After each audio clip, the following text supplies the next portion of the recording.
আল্লাহর নবী চাচার জন্য মাফ চাইতে শুরু করছে, এ ঠিক তখন ওই নূহ আলাইহিস সালামের মতো আল্লাহ তাআলা আমাদের নবীকেও নিষেধ করছে, মা কানা লিন নাবিয়্যি ওয়াল্লাযীনা আমানু আন ইস্তাগফিরু লিল মুশরিকিন ওয়ালাউ কানু উলি কুরবা বা'দা ইয তাবায়্যানা লাহুম আন্নাহুম মিন আসহাবিল জাহিম।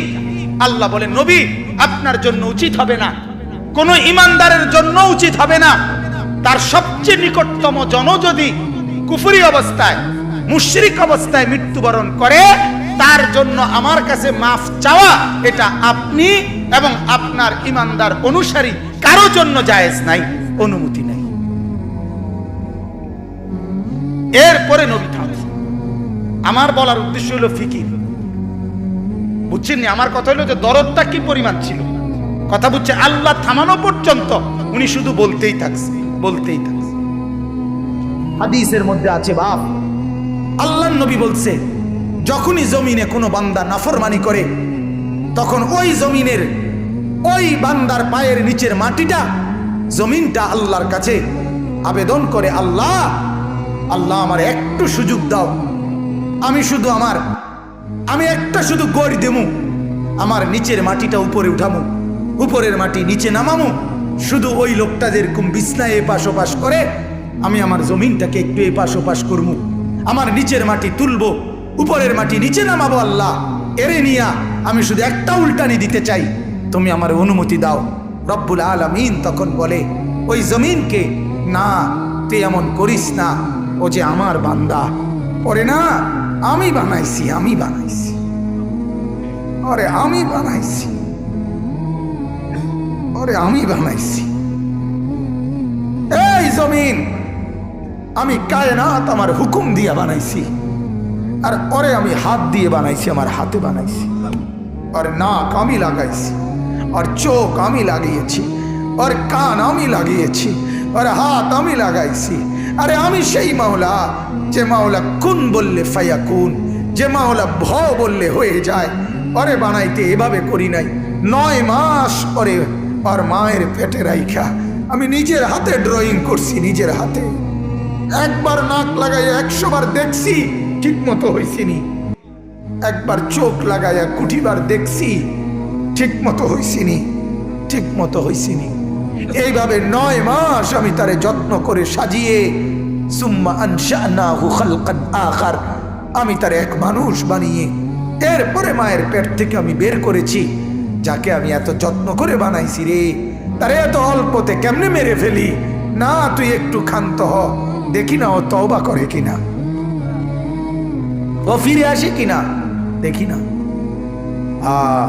পাকিস্তানের হযরত মাওলানা সৈয়দ আব্দুল মজিদ নদীম সাহেব রহমতুল্লাহ আলাইহ বলতেন যে এক ভেগে যাওয়া সন্তান মাকে ত্যাগ করে, বাবাকে ত্যাগ করে যেই সন্তান চলে গেছিল, 4 বছর পরে 10 বছর পরে 10 বছর পরে সেই সন্তান যদি মার কাছে ফিরে আসে আর চোখের পানি ছেড়ে দিয়া বলে, মা মাফ করে দাও, আমি ভুল করে ফেলছি, সৈয়দ আব্দুল মজিদ নদীম সাহেব বলতেন যে ওই মা ওই সন্তানকে মাফ করতে যদ্দূর দেরি করবে, 90 বছরের ভেগে যাওয়া বান্দা আল্লাহর নাফরমানি করার পরেও 90 বছর পরে যদি একত্রে একদিন এক রাত গভীরে আল্লাহর কাছে চোখের পানি একবার ছেড়ে দেয়, আল্লাহ তাআলা ওই মার আগে রব্বুল আলামিন তাকে মাফ করে দিন। এমন যিনি, তার নাম আল্লাহ। যুবক তুই তোকে চিনলি না, হায় হায়, তামসাটাকে জিন্দেগি মনে করলাম। 1 প্লেট বিরিয়ানি দিবে, 1 প্লেট খিচুড়ি দিবে, 2টা জিলাপি দিবে, এর জন্য জিন্দেগিটা কি কামিয়াবি বানাইলা? এটা কি মনে করলা সফলতা? কিছুক্ষণ মোবাইল চালাইলা, কিছুক্ষণ মেয়ে দেখলা, ছবি দেখলা, নাটক দেখলা, নাচ দেখলা, আর কিছুক্ষণ ঘুমিয়ে রইলা, এটাকেই জিন্দেগি মনে করলা। আর আপনারা যারা ব্যবসায়ী কামাই রোজগারি করেন, আর আপনারা এই কিছুক্ষণের কামাই আর বউ বাচ্চার জন্য ভাত মাছ কিনা, এই কদ্দুরকেই জিন্দেগি মনে করলেন। আহা, এই সামান্য কদ্দুর ফিকির, এটা তো পিঁপড়ার ফিকির, পিঁপড়া। পিঁপড়া।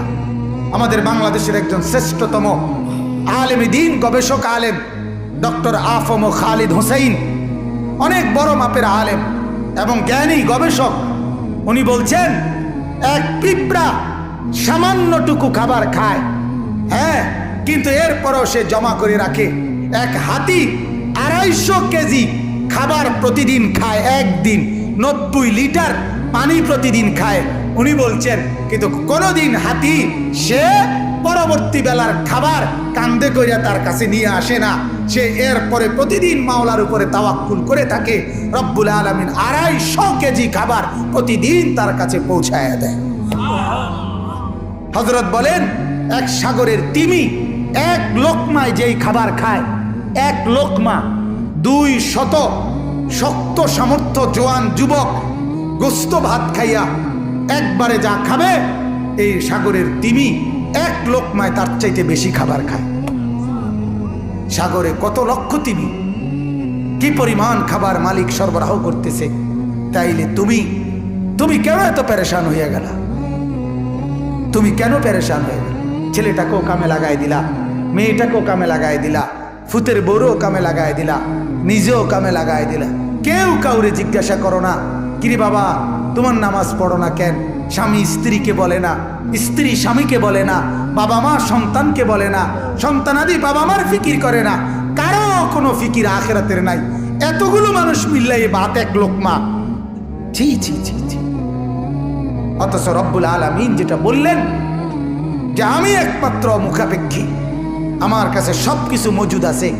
তুই বান্দা চাইলে তুই একজন না, লাউ আন্না আউয়ালাকুম ওয়া আখিরাকুম ওয়া ইনসাকুম ওয়া জিন্নাকুম ওয়া যুকুরাকুম ওয়া উনুসাকুম, আল্লাহ বলে তোদের প্রথম ব্যক্তি, শেষ ব্যক্তি, পৃথিবীর শুরু এবং শেষ সব লোক যদি একত্রিত হয়, পুরুষরাও নারীরাও ছোটরাও বড়রাও মানুষরাও জিনরাও যদি একই মাঠে জমা হয়ে আমার কাছে যার যা লাগবে তা চায়, আল্লাহ বলেন লা আতাইতু কুল্লা ওয়াহিদিন মাসআলাতাহু, সবার চাওয়া আমি ওইখানে রাখকেই পূরণ করে দেব।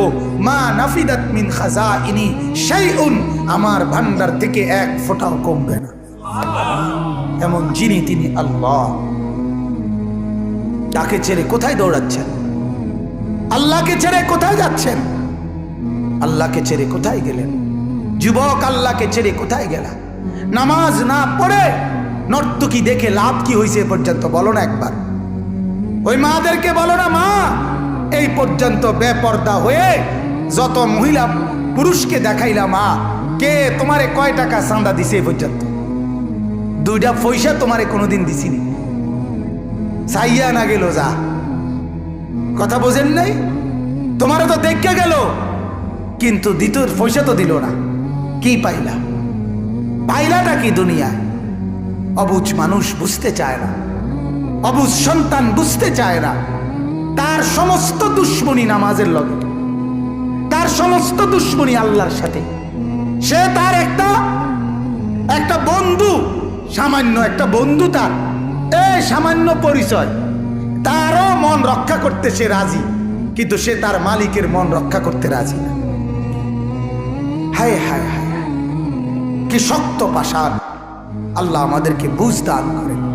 আল্লাহ আমাদেরকে, মহিউদ্দিন ভাই অগরে খাওয়াইলাম না, ওই যে যারা শিক্ষার্থী আছে, ওই যে পিছনে যারা নিচে ওরা ডাক দিয়া বলে, ভাই তোমরা খানার লেগে যারা ঘুরতে আছো খাওয়াই এলাম না করে যান কোন। ওরা এই শিক্ষার্থী আছে, এটাই আমাদের দেশের নিয়ম। আমরা গ্রামে একতে আপনার মানুষের বাড়ির থেকে খুঁজতো, তো তার লগে একটা ছোট ফোলা আসিল, ওই বাড়িওয়ালারা দেরি করলে হেঁটে হেঁটে পুতরে খোঁচা দিত, দিলে হেঁটে শিক্ষার দিয়ে উঠতো, তো আবার হেঁটেই কইতো এক বেকুবের মতো শিক্ষার, তার আইয়ের সাথেই হতো।